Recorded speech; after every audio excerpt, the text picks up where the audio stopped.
ए, Karl young को लिया है, नाज़ी जर्मनी टू इस्लाम नहीं। फिर से किसी यहूदी का काम हो गया। मेरे स्ट्रीम ही गायब हो गई। इसलिए मैं कुछ कोशिश कर रहा हूँ। 1 मिनट आप एक तो ऑनलाइन इंतजार ये करें। शेखर साहब कुछ कह रहे हैं कि कार्ल यंग ने बोला कि नाज़ी जर्मनी को The famous psychologist Carl Jung compared Nazi Germany to Islam. नहीं ऐसा Nazi Germany was limited edition था, उसको कम्युनिस्टों ने ठीक ठाक सेट करके एलिमिनेट कर दिया। तो किस हिसाब से लोग कह देते हैं कि इस्लाम ये है और वो है, Islam is what Muslims practice. तो हर टाइप का आपको मिलेगा, लेकिन ये जो मौत की पुकार है ये तो है। और Nazi has not such desire to die, the Nazi desire was to live and rule the world. Contradictory हो गया। हम तो चाहते हैं यहाँ में क़यामत आए, और हिटलर चाहता था कि क़यामत कभी भी ना आए। जी जी जी, बिल्कुल सही बात है आपकी। हाँ। अभिषेक सिंह जी कह रहे हैं, how are the relations between Baloch and Afghan people, why they do not support each other. अच्छा, इसमें मैं ज़रा समझा दूं। अफगान जो हैं, अफगानिस्तान की अगर बात करें तो Afghanistan is the only country जहाँ बलोची ज़बान is one of the national languages. Afghan लोग जो हैं वो हैं, जिस तरह इन्होंने सवाल पूछा है, वो हैं पश्तून। और पश्तून और बलोच, बलोचिस्तान के अंदर 20% की आबादी जो है वो पश्तूनों की है। आप ये समझिए, मैं एक बार बार के अटक से कटक तक का जो एरिया, ये तो हिंदुस्तान कहलाता है क्योंकि इंडस रिवर में है दोनों तरफ। और अफगान, जिसको अफगानिया कहा जाता है, ये बुद्धिस्ट कंट्री होती थी पश्तूनों की। और बलोचिस्तान जो है ये बिल्कुल ही अलग वो बादशाहत थी, जिसका हिंदुस्तान से कोई ताल्लुक नहीं होता था। ये मकरान का एरिया, ये ईरान से ज़्यादा जुड़ा हुआ है। और इसको भी, बलूचिस्तान को 3 टुकड़ों में अंग्रेज़ ने, कुछ अफगानिस्तान में, कुछ ईरान में जो सिस्तान कहलाता है, और मेजॉरिटी पाकिस्तान में किया। आपका सवाल है कि आपस में कोऑपरेट क्यों नहीं करते? हम करते हैं जिस लेवल पे, जो शुरू में 1960-70s में थी, वो नेशनल अवामी पार्टी होती थी गफ्फार खान के बेटे वली खान के लीडरशिप में। And at that time Balochistan and NWFP, जिसे पख्तूनख्वा कहते हैं, it was one party that work together. ये तो अब बाद में इतनी सियासी जमातें हो गई तो it doesn't look like that, but है कोऑपरेशन। जी, दीपक गुरु जी पूछ रहे हैं, sir what is your view on a supreme Hindu neta sending chadar to Ajmer Dargah every year. भेज दें, क्या फर्क पड़ता है, चादर भेज दें या ना भेजें, मतलब ये कोई ऐसी इशू नहीं है, सीरियस बात नहीं है ये तो इंडिया ऐसी सोसाइटी है, इसके अंदर हर कम्युनिटी ने आके ऐसा अपना रूप लिया कि जहां से आए हैं वो लोग रिकग्नाइज नहीं करते उन्हें। अब किसी अरब को उसको बोलें कि चादर लगाइए, वो कहेगी चादर क्या है, चादर में तो बड़ी गर्मी लगती है, यहाँ तो हमें टेंट चाहिए। मतलब वी, अगर कोई इंटर रिलीजियस ओवरलैपिंग है और वो दोनों धर्मों के अगेंस्ट है, तो उससे कोई नेक काम ही हो रहा होगा कि दोनों लोग रिजेक्ट करते हैं। ये हिंदुस्तान है, हिंदुस्तान बजाते खुद एक धर्म है, एक इलाका है, एक सिविलाइजेशन है। ये हिंदू वर्ड ही आया हमारे सिंध दरिया से। वो और बात है कि वो पाकिस्तान के हाथ में, लेकिन आ जाएगा वापस हमारे हाथ में, फिक्र नहीं करें आप। एलिजा साहब, तफसीर तारिक फतेह पर सवाल उठने शुरू हो जी गए जी, हैं। प्लीज और explain how Ayesha was 14 and not 6। Because when Abu Bakr converted to Islam, both his daughters were already born, Asma and Aisha. So it is just not possible that she would be 6 when he married, because when he did marry, it was already 14-15 years of Islam. Initially in आपके मक्का में जो उन्होंने साल काटे, और उसके बाद अबू बकर के साथ वो गारे हिरा में छुपे, और उसके बाद मदीना गए, जो यथरब कहलाता था, यहूदियों का शहर था वहां पे। जब ये हुआ तो उस वक्त वो 6 साल की तो नहीं हो सकती। आप किसी तरह कैलकुलेट करें, ये 6 साल का जो करना है ये उस शरिया में लिखा गया है जो इस्लाम प्रॉफिट मोहम्मद के मरने के कोई 200 साल बाद लिखी। जब बादशाहों ने कहा यार हमको छोटी छोटी लड़कियां चाहिए बीवियों के लिए, तो उन्होंने बैकडेटेड एंट्री कर करा के हदीसें बना बनू के आयशा को कर दिया 6 साल का। अब लूट मार उसके बाद। अब तो देखिए आज तक 8 साल 9 साल हर एक से शादी हो रही है। आयतुल्लाह खुमैनी ने भी फतवा दे दिया। तो 8-9 साल की बच्चियां पकड़ के उनके साथ सेक्सुअल रिलेशंस इस्टेब्लिश करने के लिए आपने बैकडेटेड एंट्री की, लड़की को 6 साल का बनाया, 9 साल का किया और काम चालू कर दिया। और उन्होंने कहा जब मोहम्मद ये कर सकते तो हम भी करेंगे। तो आपको पता ही नहीं कि मोहम्मद कैसे कर सकते हैं। वो तो है ना। वो मेरे को एक बार आपके क्या बोलते हैं आरिफ मोहम्मद खान साहब बता रहे थे जी जी कि नाम नहीं याद आ रहा कौन सा सुल्तान था, अब्बासियों के वक्त था शायद। अब्बासियों के वक्त में एक खलीफा साहब, उनका किसी पे दिल आ गया। हाँ दिल ही आता है वैसे, दिल आ गया किसी कनीज पर। हाय मैं मर जाऊं।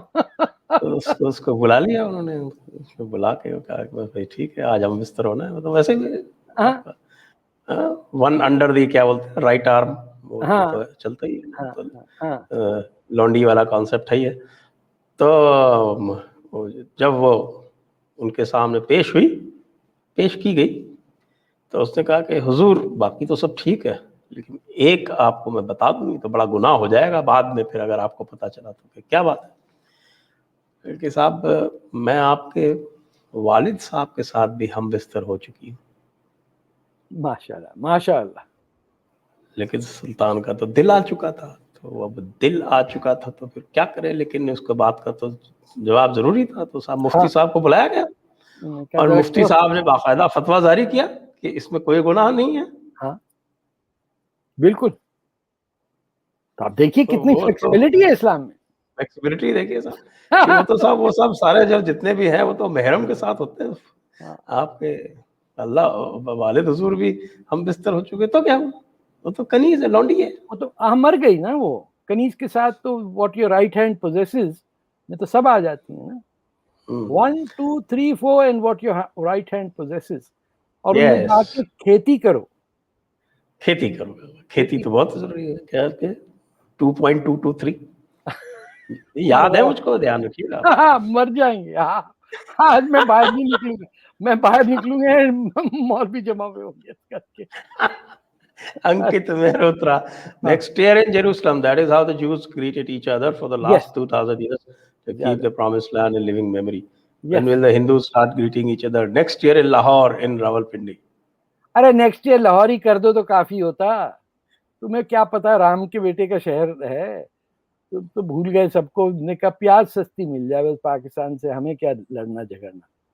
ये जो जी कह रहे हैं sir, don't take Jews as granted. I discovered some website that's saying Indian kings and gods are Jew kings. अरे वाह, they already brainwashed the kooky people of Northeast and make them believe they're the lost tribe of Israel. हाँ तो there are Africans who were Jews that were expelled.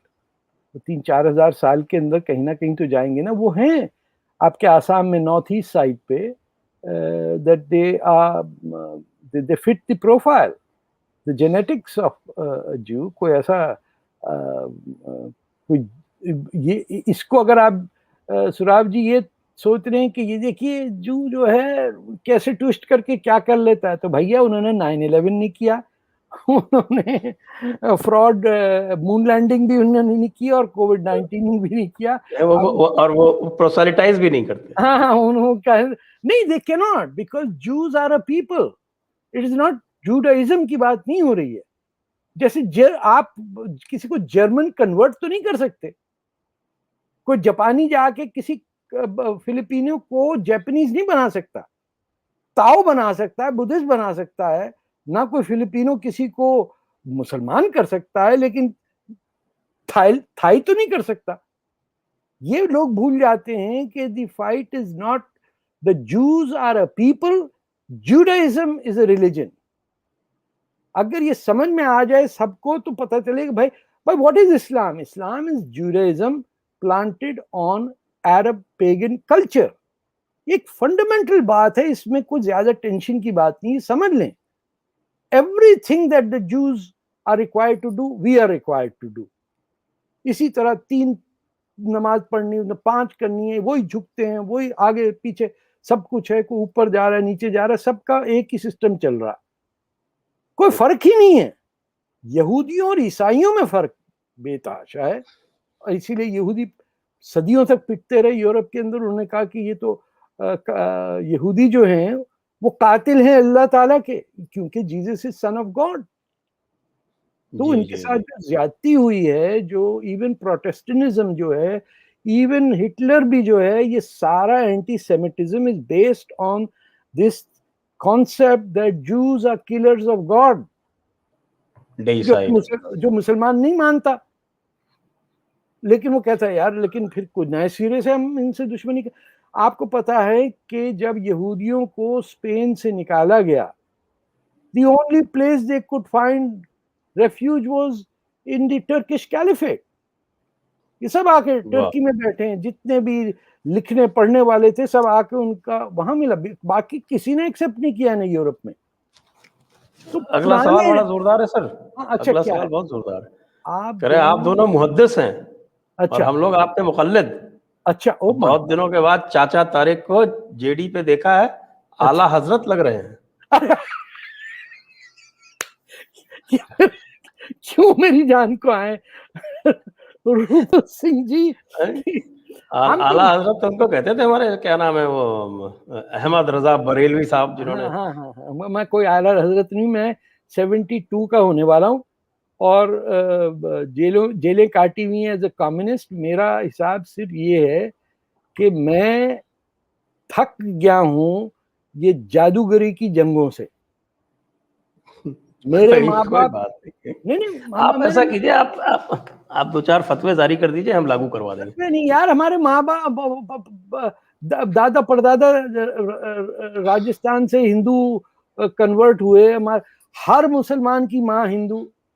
इतनी tension में किस लिए बैठे? क्यों? आप देखिए साहब, इस्लाम में बिल्कुल क्लियर है कि जो आपका जो एंसेस्टर्स हैं आपके, अगर वो मुसलमान नहीं थे तो उनको तो दोज़ख में जाना ही है. क्यों चिंता करते? एंसेस्टर तो हमारे हिंदू थे. एंसेस्टर जाएंगे दोज़ख में ना वो. अरे जाएंगे, जब देखी जाएगी. अगर 2 हिंदू हैं तो रिटर्न होके आ जाएंगे. हमारा तो हर तरफ से फायदा ही फायदा है ना. आपकी तो रिटर्न टिकट होती है, मुसलमानों को वन वे है. वो आरजू काजमी ने बड़ा अच्छा सवाल पूछा कि जन्नत भेज दो यार, वहां ये नहीं बताते कि लाइब्रेरी कहाँ है वहां.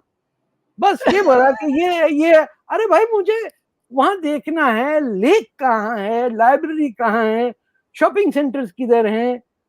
मुझे कहने बस आप पहले बुकिंग तो कराइए. आप तो क्रिश्चियन से बाकायदा देते हैं, उसकी बुकिंग करते हैं. नहीं हमारे नहीं वो नहीं होगी. वो तो वो बेचते थे ना कागज, पादरी लोग. क्या था, पैसे लेके गुनाह माफ करा देते थे. उन्होंने भी अच्छा रैकेट चलाया था. Islamic radicalization is day by day increasing in Pakistan. Where will it lead? Part 2. देखिए, पाकिस्तान में नहीं बढ़ रहा है. सिर्फ पाकिस्तान में आपके जो पंजाबी, जिनको आपने कहा कि वो पंजाबी ना बोले, उर्दू बोलिए, और आपके जो उर्दू बोलने वाले, उनका मसला है. पाकिस्तान के अंदर बरेलवी जो हैं वो हैं पंजाब के, देवबंदी जो हैं वो तालिबान पश्तून के. पश्तून एरिया जो है उसमें सबसे ज्यादा एंटी तालिबान मूवमेंट है, जो पीटीएम की है. बलोचिस्तान में सबसे ज्यादा नफरत की जाती है इन मौलवियों की. सिंध के अंदर सिंधु देश की आज़ादी की बात हो रही है. पंजाब में पहली दफा किसी पॉलिटिशियन ने पंजाबी में बात की तो आप पूरी मूवमेंट खत्म कर दी उन्होंने. वो क्या नाम था हमारे प्राइम मिनिस्टर की बेटी, मरियम नवाज. उसने जब लाहौर में आके कहा लाहौरियों, तो आप समझिए कि 10 लाख लोग ऐसे जोश में आए. For the first time somebody spoke to them in their language. वरना कहना ये चाहते थे, मेरे लाहौर के बहन भाइयों आदाब. अरे उसने पंजाब में आदाब किधर से ले आए तुम? तो ये रेडिकलाइजेशन का इलाज भी अब निकल गया।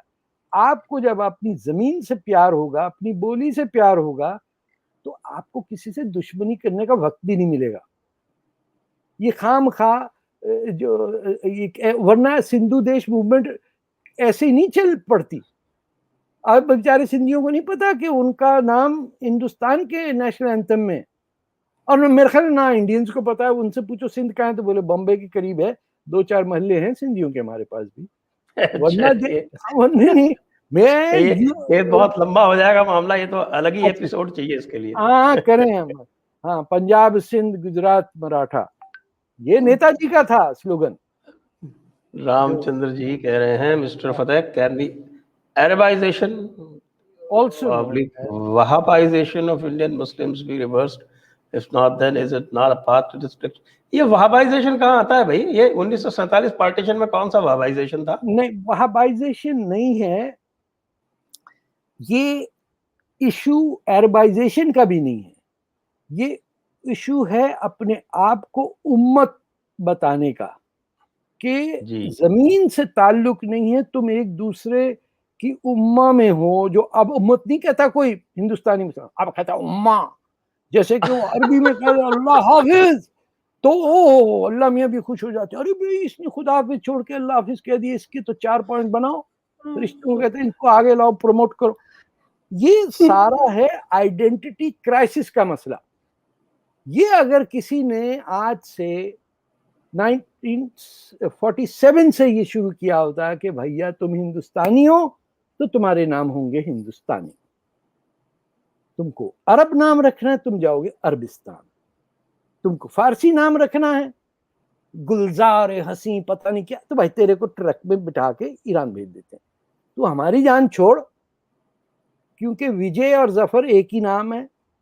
आपको जफर रखने का बड़ा शौक है तो भाई पाकिस्तान चले जाइए। एक तो मुसलमान हो जिसका नाम अशोक हो या विजय हो या सूरज हो, है ही नहीं कोई।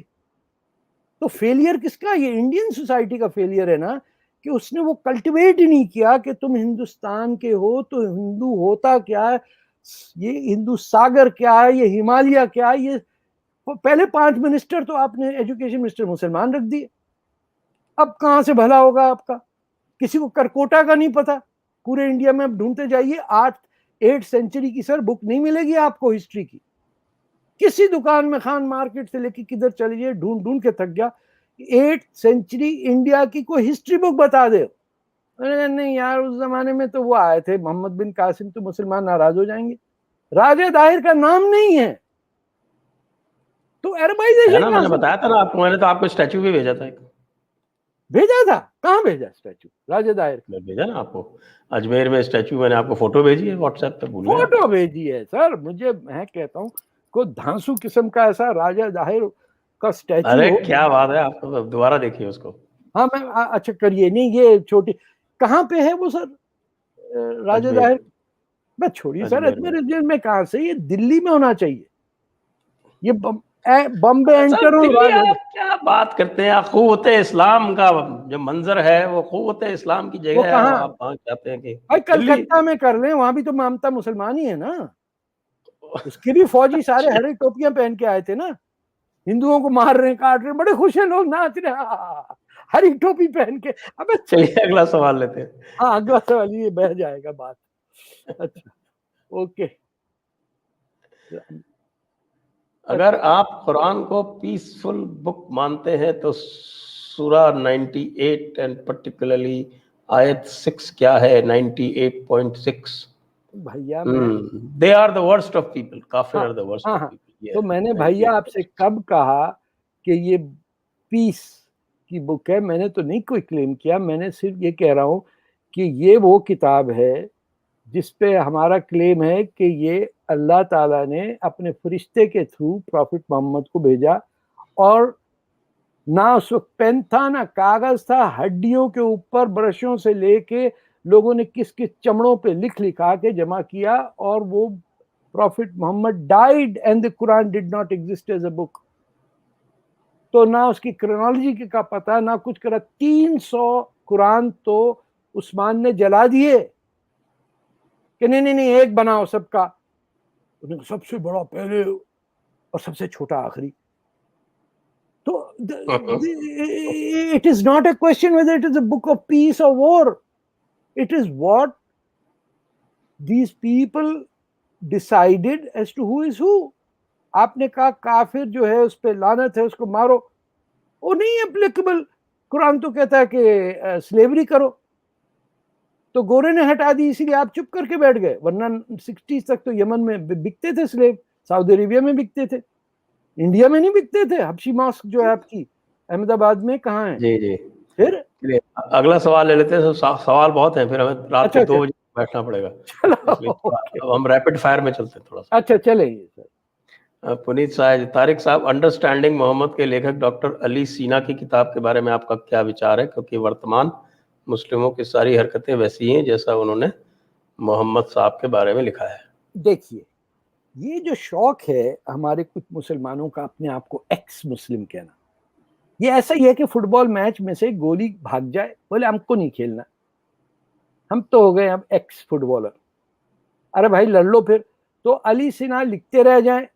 आप मुझे बताइए कि पिछले 10 साल से उनकी किताब मोहम्मद के अगेंस्ट लिखने से कोई फर्क आया या आपके दिल को तस्कीन पहुंची बस के देखो हम तो जानते थे, अली सिन्हा ने भी कह दिया कि profit was not a good person. What does it mean? अभी मैंने देखा x Muslims of north America, सारे जो दहरिये हैं उनको अब शौक हो गया कि वो किसी तरह वो 2-4 सैम हैरिस टाइप के लोगों के साथ उनका उठना बैठना हो जाए, तो अब हो गए एथियस्ट। मजा उस वक्त आता है जब उनका इस्लाम धड़म करके निकलता है, जो क्रिकेट का मैच होता है। ये ट्रिगर पॉइंट्स है ना जिसमें आप पहचाने कि क्या होता है। तो बड़ा बड़ा दहरिया मैंने देखा घर में आके 15 मिनट के अंदर वो मुसलमान हो चुका होता है, क्योंकि हर मुसलमान के अंदर एक छोटा सा मौलवी अंदर रहता है, वो भागता रहता है इधर उधर, कभी हाँ वो कभी हट जाता है कभी आ जाता है। जितने भी आप दहरिये बन जाए, एंड में जब आप टू नेशन थ्योरी पे बिलीव करेंगे तो अली सीना से पूछ लीजिए कि क्या है ये। हर आदमी इस्लाम और मोहम्मद को गाली देने से किताब ही ज्यादा बेच सकता है, इसके अलावा और कुछ नहीं कर सकता कंट्रीब्यूट। इंडिया से ना ये 200-300 मिलियन मुसलमान जाएगा और ना ही ईरान से जाएगा, ना अमेरिका में जो आके बैठ गया। अब तो अमेरिकन कांग्रेस में बैठी हुई हैं आंटियां, या आप इसको कैसे फाइट करेंगे? इस्लामिज्म और इस्लाम में अगर फर्क नहीं समझ में आता तो खत्म हो गई बात। फिर आप हारेंगे और ये जमात इस्लामी और मुस्लिम ब्रदरहुड वाले जीतेंगे। लेकिन आपको अली सीना की किताब बड़ी पसंद आएगी, क्योंकि उसमें हर वो बात होगी जो आपके दिल में है। तो you think he is a scholar. इसमें क्या है? Yes yes, go ahead. Siddharth Shekhar, there is a superb video on the similarities between Nazism and Islam. SD, tell me where to send the video. अरे हमारा address लगा हुआ है ना यहाँ पे, contact@jddigital.in। भेजिए शौक से भेजिए। नेक्स्ट, काफिर बॉय, ये लीजिए साहब, काफिर बॉय। नमस्कार sir, I live in Toronto, ये तो आपके बगल में ही है। I want to know how do you see future of Canada in next 10 years, considering the rise of radical Muslim population and Khalistanis in Ontario, and is it possible to get in contact with you personally? If yes, then how? भैया एक तो आप contact कभी भी कर सकते हैं, मेरा ट्विटर हैंडल है @तारिक मैं पब्लिकली कहीं पे भी आप सर्च करेंगे मेरा ईमेल भी मिल जाएगा। दूसरी बात ये है कि देखिए, जब आप वोट बैंक सियासत करेंगे और आपके यहाँ अंडर पॉपुलेशन होगी, कनाडा दुनिया का तीसरा बड़ा मुल्क है और उसमें सिर्फ 35 मिलियन लोग रहते हैं। तो लोग आने होंगे ना, मैट्रेस भी खरीदना है, अंडा टमाटर भी खरीदना है, वो दाल जो उगती है सस्कैचुअन वो भी होगी। ये सारी ट्रेड के लिए यू नीड एडिशनल पॉपुलेशन। और आके 1000 बैठे हुए हैं, फॉर एग्जाम्पल हिंदू, ज़ोरास्ट्रियन, सब इंडिया का पता है उनको, तामिल भी हैं, सब कुछ है, और 2 आते हैं खालिस्तानी और 1 आता है मुसलमान, सबकी धुनाई करके पिटाई करके चला जाता है, और आप अम्मा अम्मा करते बैठे रह जाते हैं। अभी सड़कों पे मैंने देखा कि 1000 गाड़ी पे 70 गाड़ियों खालिस्तानियों का हमला हुआ, अंदर बैठे रह गए सबके सब। यही हिसाब है मुसलमानों का। पार्लियामेंट के अंदर मुस्लिम कॉकस है, यहाँ के जो टॉप गन है फाइनेंशियल मुसलमान, वो यहाँ का नेशनल न्यूज़पेपर भी उसके चल रहा है, कंजर्वेटिव पार्टी भी वो चला रहा है जो अपोजिशन में, और जो रूलिंग पार्टी है वो तो है ही है मुस्लिम कॉकस के अंदर। तो आप कह रहे हैं कि आप हैं टोरंटो में। हैव यू एवर थॉट कि आपका हिंदुस्तान से वास्ता ये भी है कि you are upholding that civilization and representing it? तो सिर्फ एमबीए की डिग्री पे मत सोचिए, यहाँ किसी सियासी जमात के मेंबर क्यों नहीं हैं आप कुछ तो बोलेंगे ना। जब तक आप सियासी पार्टी के मेंबर नहीं होंगे, आपकी आवाज उसी के थ्रू जाती है। सब घुसे में बैठे हुए अंदर, अल्बर्टा चले जाइए, ब्रिटिश कोलंबिया जाइए, जहां जाइए आपको Pakistani funded Khalistanis and Pakistani funded Pakistanis, ये आपको दो मिलेंगे। ये किसी एमपी से कुछ भी पढ़वा देंगे। अभी मैंने लीडर ऑफ द ऑपोजिशन को देखा, वो किसी मिलाद में बैठा हुआ इस्लाम की तारीफें कर रहा। मेरा ख्याल है किसी दिन गलती से वो हिंदू उसमें तो खैर कोई बुलाएगा ही नहीं उसे, क्योंकि जो इंडियन हिंदू पॉपुलेशन है वो इसी में लगी रही है, भाई अपने काम से काम रख, तो बेटा डिग्री कर ले, मैं तेरी शादी करा दूंगी, बच्ची अच्छी रखी हुई हमने सोच के। इनकी तो गर्लफ्रेंड्स नहीं होती यार यहाँ। अब बात करें काफिर बॉय की नाम आपने लिया हुआ है, get out and stand up, join a political party and then you will say. वरना जो आपने बात लिखी, rise of radical Muslim population, it is not happening by people coming here, it is those who were born here and are radicalized by saying कि जब तक Muslims do not control the whole of the world, their duty is not done. So your steps have to be without generating any hate. They have to be rational, logical, and well sounded in argument. क्योंकि you come from India भाई, को Mongolia से थोड़ी आएगा आपको समझ ना आ रहा हो। 10,000 साल से तो आप पे पिटाई, इधर उधर क्या कुछ हो रहा, आपके साथ ज्यादती हो रही। You need to come and stand up. और मैं बताऊं सर आपको कि it is very difficult to get Indians to stand up for India. I know, we see that. वो कॉलम लिख देती हैं औरतें, ये छप रहा है, वो छप रहा है। जब वो क्या नाम है, हमारे यहाँ एक इंडियन कॉलमनिस्ट थी टोरंटो स्टार में, उसने कह दिया India is run by a fascist establishment. आप यकीन करिए एक लेटर टू द एडिटर नहीं आया। I had to write a response to her and challenge her कि what do you mean, what is the fascist, what is fascist about having multiple elections in India, and they get away with it. मैं आपको सही बता रहा हूँ। ये वो हमारे जो है ना ले फिगारो के कॉरेस्पॉन्डेंट जो ही सेटल डाउन इन इंडिया, इनका नाम भूल रहा हूं मैं, जो फ्रांसवा गोथियर। यस, उन्होंने कहा था get rid of this meekness. ये जो है यार, हाँ तू कर ले, मैं नहीं करता, आम तोड़ रहे। अरे मुसलमान का बच्चा मस्जिद के आम तोड़ के ले जाता था।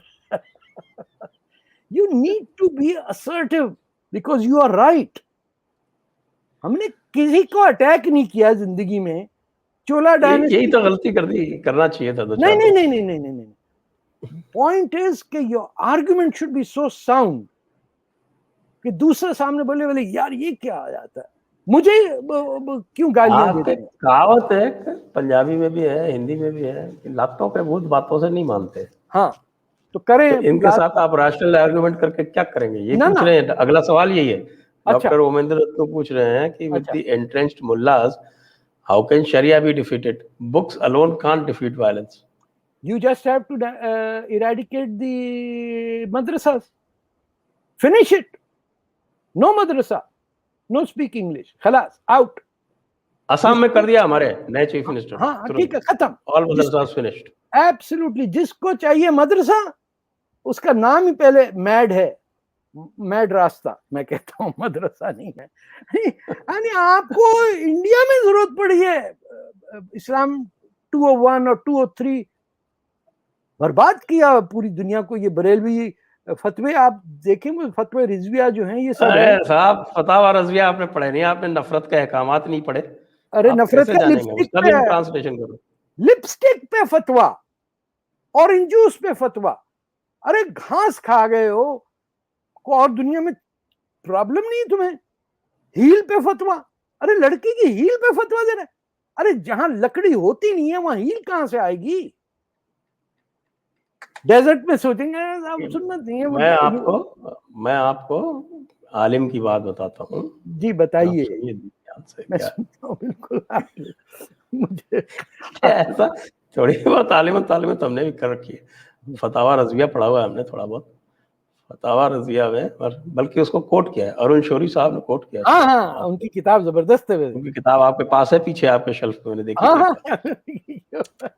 तो वो हमारे अहमद रजा बरेलवी साहब को पूछा गया कि भाई ये जो है इस चीज़ के बारे में तो कुरान और हदीस में कुछ नहीं लिखा, एक काफिर के बारे में, या आप क्यों आप गाय क्यों कटवाते हैं और इस तरह से, ऐसा तो कहीं नहीं कुछ नहीं है कि साहब गाय काट के खानी जरूरी वगैरह वगैरह। अगर देखिए आप जिस चीज़ के बारे में कुरान और हदीस में कोई किसी तरह का सबूत ना हो, तो सिर्फ इतना जानना जरूरी है कि जिस चीज़ से काफिर को तकलीफ हो वो तो है हलाल, हाँ। और जिस चीज से भी काफिर को खुशी हो वो है हराम। ये है साहब, रत्नू साहब, ये समझिए आप देखिए इतनी इमामत तो हम ही कर लेते।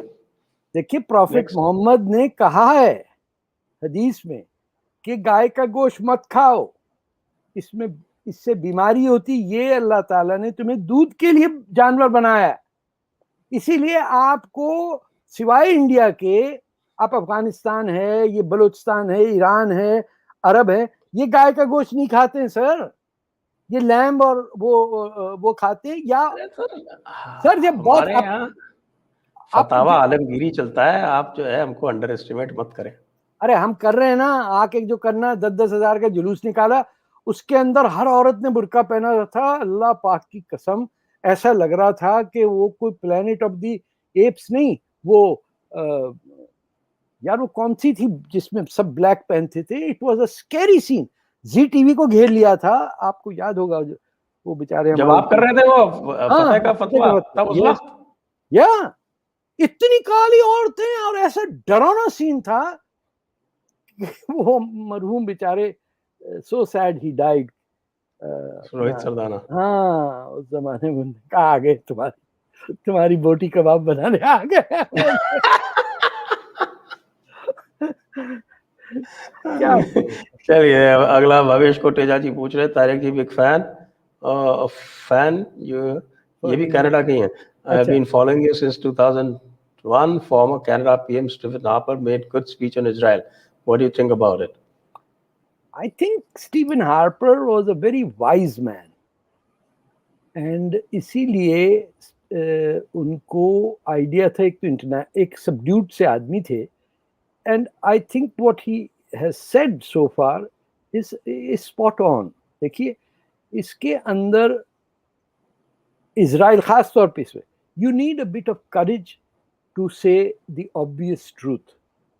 एक हमारे यहाँ देखिए कि अब वो इजराइल और उसका फलस्तीन, तो हमारे प्राइम मिनिस्टर कह रहे हैं कि there is no room for anti semitism और इस्लामोफोबिया। अरे भाई इसमें इस्लामोफोबिया कहाँ से आ गया मेरे भैया? पिटाई हो रही है, रॉकेट चल रहे हैं जेरूसलम पे, इजराइल पे, हमास मार रही है, आप कह रहे हैं इस्लामोफोबिया। तो पॉलिटिकल करेक्टनेस से भी जरा बाहर थे अपने स्टीवन हार्पर। अनफॉर्चुनेटली अब जो लीडर हैं कंजर्वेटिव पार्टी के हमारे यहाँ, फौजी हैं एरन O'Toole, I have seen him, जैसी महफिल होती वैसी तकरीर कर देते। तो ये बहुत बड़ा लॉस हो रहा है कनाडा में कि लोग अपनी जो मन में बात है वो नहीं कहते, बल्कि ऑडियंस में जो सोच है ये बात है। जावेद अख्तर टाइप के हैं मिस्टर साहब, जावेद अख्तर साहब ऐसी महफिल वैसी बात। ये बिल्कुल ऐसा ही है। चलिए अगला सवाल लेते हैं। हर्ष गोला, इंडिया ने पैलेस्टाइन का सपोर्ट करके खुद अपने आप को नाज़ी या हिटलर बनाया है। ना ना ना ना, they are only favouring two state solution. ऐसा कुछ नहीं, दोनों के बीच में न्यूट्रल है। ना ना, क्या कह रहे हैं भाई? फैक्ट गलत है इनका, फैक्ट गलत है। हाँ फैक्ट गलत है, लेकिन क्या इतना जबरदस्त ओपिनियन कैसे बना लेते हैं भैया? जरा ठहर के, क्या लगता है इंडिया? नहीं छोड़िए, ये तो फैक्ट ही गलत है, मैंने क्लैरिफाई कर दिया। अगला सवाल। हाँ चले जाने दे। हाँ, और इसी के साथ फतावा तारिक फतेह होता है पूरा। बहुत बहुत शुक्रिया sir, thank you so much. और सभी दर्शकों को और तारिक फतेह साहब को बहुत खास तौर से बहुत बहुत धन्यवाद, शुक्रिया। और वो मेरी किताब पढ़ के किसी लाइब्रेरी को डोनेट कर दे, क्योंकि उससे बड़ा यही the zoo is not my enemy. Kindle पे है? किंडल पे है, बुक एक्चुअली नहीं है। मैंने तो किंडल पे डाउनलोड कर रखी है। अच्छा, अरे ये कैसे हो सकता है सर? इसको आप कोई लाइसेंस दे देते हैं, आप छाप दें। अच्छा, मैं सीरियसली जयपुर डायलॉग छाप दे इसको। चले एनीवे, हमारे एक दो मित्र हैं, उनसे पूछ लेते हैं, अगर वो इंटरेस्टेड हो गए तो छाप दें। जी, चलिए ठीक है, okay sir, okay sir, thank you, good night, wonderful having you once again on Jaipur dialogues. Good night sir, good night.